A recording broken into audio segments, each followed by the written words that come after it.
Order for Jennifer C. Is this my double shot, double cream, double froth, double pump, double whip, double sleeve? Yeah. Can you handle that much caffeine? Did you know Discover automatically doubles all the cash back you've earned at the end of your first year? Oh, really? That's great. Seriously, did you know Discover automatically doubles all the cash back you've earned at the end of your first year? Yeah, you just said that. Did you say I just said that? Yeah, I'm cutting you off.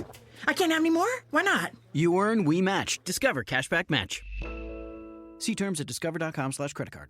Welcome back in, 97.5, the KSL Sports Zone. RSL tomorrow, St. Louis. DJ, I assume, will be back. He'll be doing the game.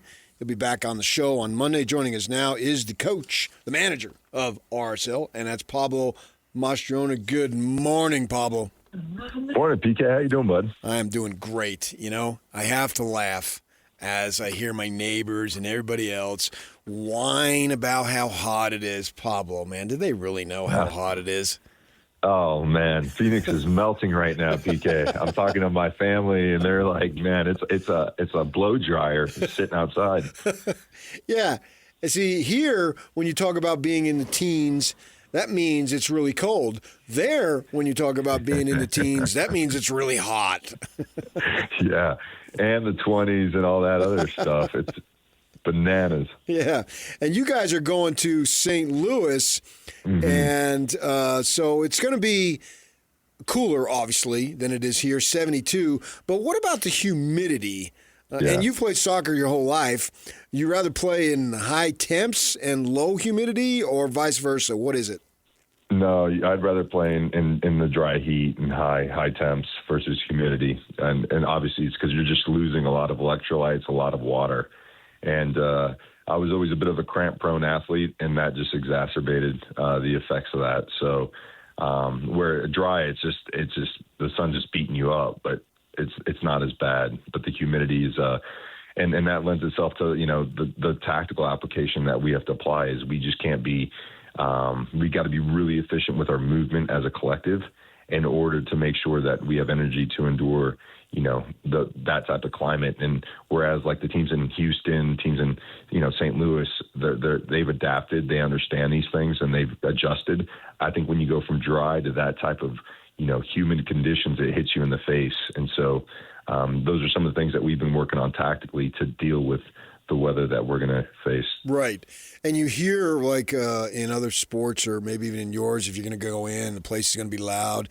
Like you go to football practices, whatnot, they'll pump in music because the quarterback's got to make the calls and so forth, and the crowd is loud, so they may have some silent counts or what have you. So they practice for the environment. And I understand you from almost like a science perspective, you can try to mitigate it, but you can't really practice in the actual humidity, though, right? Right. No, that's right. And some of the things that we've applied, and again, we have a fantastic performance staff, and we do hydration testing 2 days before the game. So yesterday, the guys would have given a urine sample just to make sure their electrolyte levels are good. You know, they have enough water in the system. And if anything is off, we have 2 days to adjust for that. So going in from a science perspective to again, make sure that the body's in the best possible condition without really knowing what it's like once you get there. Will you actually have a practice there? No. We trained this morning here, and we fly out this afternoon. So we'll get in and eat dinner, go to bed, and play the game tomorrow evening. St. Louis, looking at them, you know, a little bit of a slow start, but they haven't lost in a good long while. They've got, 7 games unbeaten and 19 out of 21 points. Seems like they got it going on. Tell us about what they're up to. Yeah, no, they've done a really good job. They're a hardworking team. They're very dynamic and really in transition, right? So they're a high pressing team.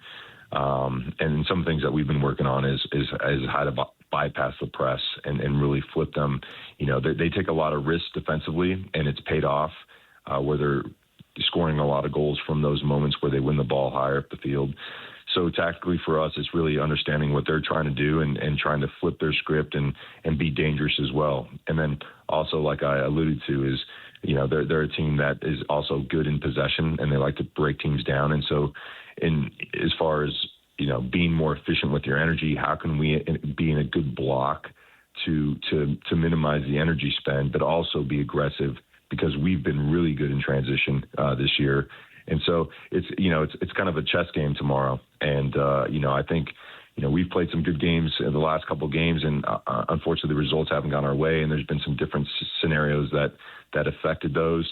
But I feel like we're playing some good stuff, and it's a good opportunity to play against a team that's in great form, to get a bounce back and really start the second part of the campaign in a great way. Yeah, you referenced those 2 losses, but it seems like you're coming out of it and listening to your post games and all that type of stuff, that you're taking the positive approach as far as maybe you're not that far away from doing what you need to be doing. Is that accurate? Yeah, I think so. Just going to the LAFC game, they have this expected goal stat, which basically means where you take your shots in reference to the goalkeeper and how many players in front of the goal. And typically, a 1 XG game can get you usually, maybe 1 to 3 goals, depending on, if on the day you had a sharpshooter shooting from a distance and hitting a beautiful shot, that's a low XG, but you still scored the goal. We had probably one of our highest XG games, which was like 2.6, I believe. And we only scored 1 goal, and we had like 3 goals, that were tap-ins that on any other day we score those goals. We had 20 something shots, and we're playing as a visiting team. And so, what LAFC did is they had very few chances, but they took them. Yeah. And I think that was the difference. And Belonga and Son, who've has caused havoc, not just us, but to all teams in the league, really stood out in the day. And then in Portland, we go away from home. We start the first 20 minutes so bright, score the first goal, and then 10 minutes later we get a red card. And so then, so it's hard to see at times the positivity of play when the results don't go your way. But I'm steadfast in the way I see the game and the way the guys played when we had 11 players on that field. It looked like it was going to be a runaway game for us. And so, every moment dictates the result. But for me, it's just really important to be clear with the guys and say, listen, for these 20 minutes or 30 minutes when we were 11-11, this is who we are. And then after that, you're hanging on. You're playing a man down away from home. For the next 60 minutes, it's always going to be a tough ask. But then again, the set pieces that we conceded are areas where we need to continue to get better, whether we're playing with 10 or 11 players. And so that's been an area of focus. And so again, I think every game is a barometer of where you're at. You're never going to be as bad as it says, and you're never going to be as good as the result is. You're going to be somewhere in the middle. And so it's really important for me and the coaching staff to have a real process-oriented mindset, because, again, the more emotional you get after results, the harder it is to kind of be consistent in performance. And for us, consistency in performance is what we believe will lead us to great results. Pablo Mastroeni of RSL joining us here on 97.5 the KSL Sports Line. You talk about that red card, so Morgan's out, whether it's Saba or whoever it might be. I realize he's new to the team. Do you slide him in there? What do you do? Yeah, so we're looking at a couple different things. Gozo came back from the MLS game. He's a little bit nicked up from that game, so there's a question mark there. So we're literally waiting to get on the field today to see what happens, because then it's dominoes, right? If Gozo can go, then Gozo might move into an advanced position, and maybe bring in a player like Zach Booth in the wide areas to give us some, because Gozo against a team that wants to press, his speed in behind back lines where they want to play 1v1 in the back line would definitely favor us.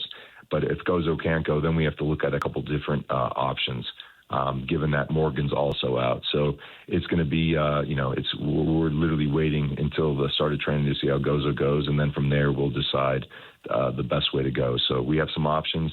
And again, I think the important thing too is, the guys have been training great and have a fantastic mindset. So, whoever we put out there, I think is going to do a great job. The trend across all sports seems to be expanding playoffs, whether it be college football and in the pro ranks, they let more teams in, whatever the sports are. What do you think about expanding World Cup to 64? Yeah, it's really interesting. I think the one thing I would say is, I didn't know how this is going to work out expanding to 48. And what you saw was a lot of unbelievable games and a lot of the underdogs performing at a really high level. So there's a lot of Cinderella stories with the more teams that you put in there, and it didn't drop the level of the tournament. And I think that was my biggest concern with adding more teams. And so the only negative would be is if you start to get these 6-0, 7-0 games, and it loses its excitement. But there's a lot of teams here in the region. Panama's a great team, but Costa Rica is another really good team. There's various teams in each region that but I think maybe expanding it to 64 might be a stretch. But the other part is PK, where after the World Cup ended, everyone's like, "That's it." My son's going, "That's it, Dad? There's no more? Why don't we do this every year?" So it might just prolong the tournament long enough to where we, it was fun to go home every day and watch a couple more games in the afternoon and at night, and so that might be the positive. But I think these guys, do their homework and make sure that it's going to be a good product on the TV, on the field. So. I'll trust that they'll do a good job if they do extend it. Yeah, I think, too, you have to answer to the fans because ultimately sports at the college level and certainly at the pro level is just an entertainment product. And folks want to go and have a good time. I mean, obviously they want their team to win, but ultimately I view sports as I do going to a movie. You view it differently because it's your job and occupation. But for me, I just want to have a good time. I want to be entertained. And if the public has, you don't want to just do things just simply because they say so. But if the public has a thirst for it, why not? Yeah, I agree. And it's interesting that you say that because I think as I've, when I first got into coaching, it was really about the profession and me and my coaching and how, growing and learning as to, how do we win games? And, this year with the group that we have, it's been entertainment, and, I watched the broadcast back and, the commentators saying this is an exciting team to watch. And at the end of the day, you're absolutely right. You go to the field to watch an exciting game. And the way we play, our game model is such that we're high energy on defense to have a lot of turnovers. We want to get the goal quick to try to create as many goal scoring opportunities as possible. And you realize that, if you want that 12th man to be the best 12th man, you've got to put a product on the field where there's always action, right? So it's an action movie versus a drama, right? Or, one of these type of things. So as I've gotten older, I've understood that this is an entertainment industry. And obviously our jobs as coaches is to win, and that makes everyone happy. So when you can marry both of those, you've got a great product. So I'm cognizant of that. And at the moment, we're looking to get back and bounce back and get the results that, put a smile on everyone's face as well. When you speak of Mary, I know I've laid down the law, and I don't do this very often, but what you spoke about drama versus action movie. My wife knows if there's a romantic comedy out, ask one of her friends. Don't ask me. Right. I'm the same way. It almost feels like a chore to watch one of those romantic comedies, but we got to put in the time, PK. We got to put in the time. Sometimes we got to suffer through those things to make sure that our relationships stay nice and tight. Yeah. So I went and saw Toy Story 5 for her. I did that.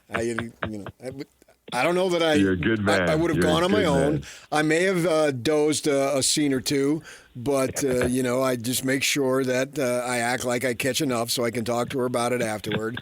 But give me Tom Cruise and give me blowing up buildings, jumping out of planes, motorcycle chases, all the way.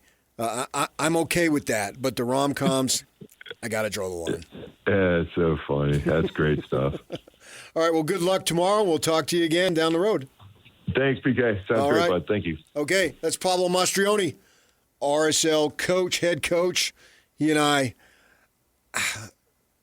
Riley Jensen joining us. I don't know if I told you, Riley, but he and I went to the same high school in Arizona. You guys went to the same high school? Yes. Yeah, we did. I've never heard you say that before. That gets under your skin, doesn't it? I mean, it's just like the only thing you got. We went to the same high school. Yeah, we did. We grew up about a mile apart. Now I'm a little older, obviously, but we walked the same areas. We at Thunderbird, down the street a little bit. People, students, on Friday nights, whatever, hung out at the Jack in the Box. And when I talk to him about the Jack in the Box, he knows exactly what I'm talking about. God, that's amazing. That's just compelling radio. Where did they hang out at Cottonwood? Training table. Wasn't the seminary building? No.